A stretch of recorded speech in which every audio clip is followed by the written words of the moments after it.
Wiper. Kazi, Kazi. bila wizi. Sounds good. Yes.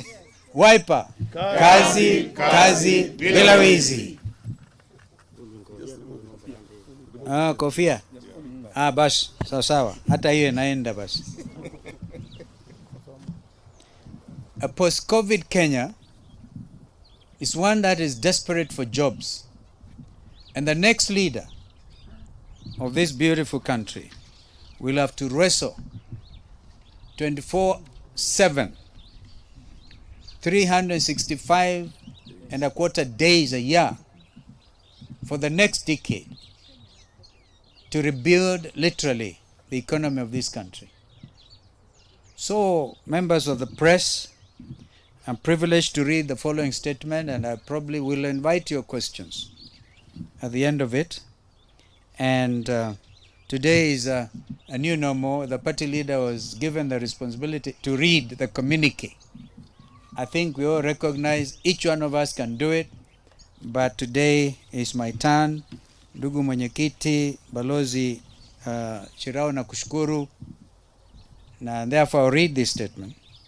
Of course, deputy leaders are here. I need to introduce Deputy Leader Farah Mahalim. Everybody knows, Mr. Speaker, order. I must introduce dada yetu Shakila Abdallah, the other deputy leader. I remember in 2007, wherever we went, kulikuwa na wimbo ndugu zetu wa Tanzania walikuwa wametunza, wameunga. And it was, Shakila punguza pressure. Kura zote tutakupa. Fellow Kenyans, the National Executive Council of the Wiper Democratic Movement Kenya, having met at Manzoni Lodge on the 12th and the 13th days of September 2020 on a retreat to review the party's progress and repositioning towards 2022 general election, resolved as follows. Number one, that the Building Bridges Initiative, BBI, commonly so called, is a national conversation that gives opportunity for Kenyans to reflect on how we have come as a nation, on how far we have come as a nation since the promulgation of Constitution 2010.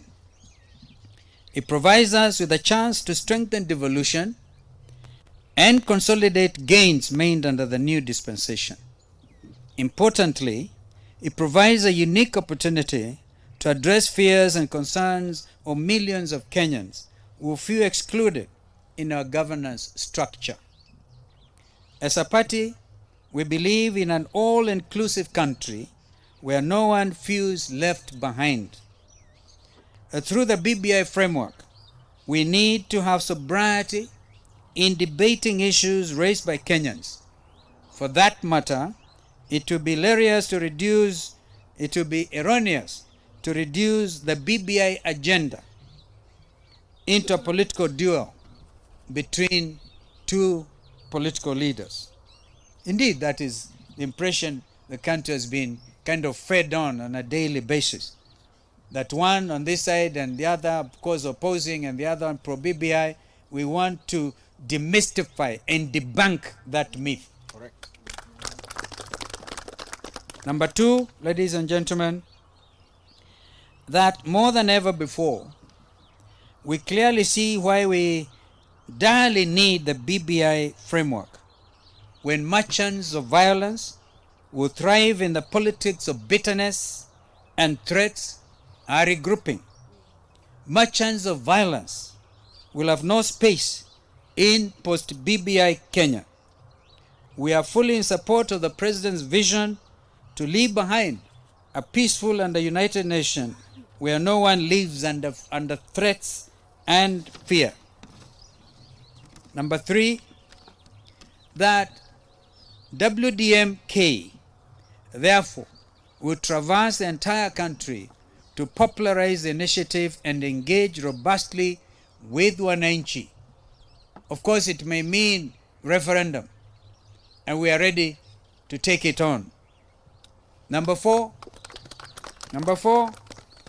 that even as WDMK supports the BBI agenda, it is clear that Kenya is not ready for regional governments.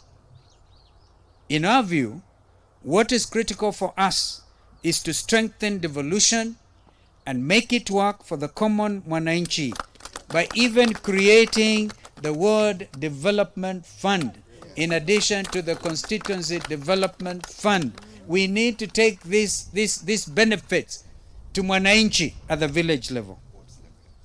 And that, of course, the ward level is at that level. I wish, in fact, it was possible to take it even to the village. But that the word is literally where the rubber meets the road.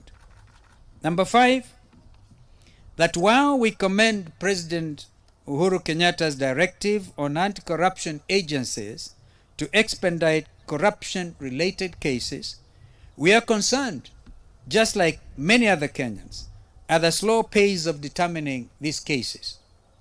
To uphold integrity in line with Chapter 6 of our Constitution, we feel it necessary that those found culpable in such cases should have their bank accounts frozen until their cases are concluded. Yes.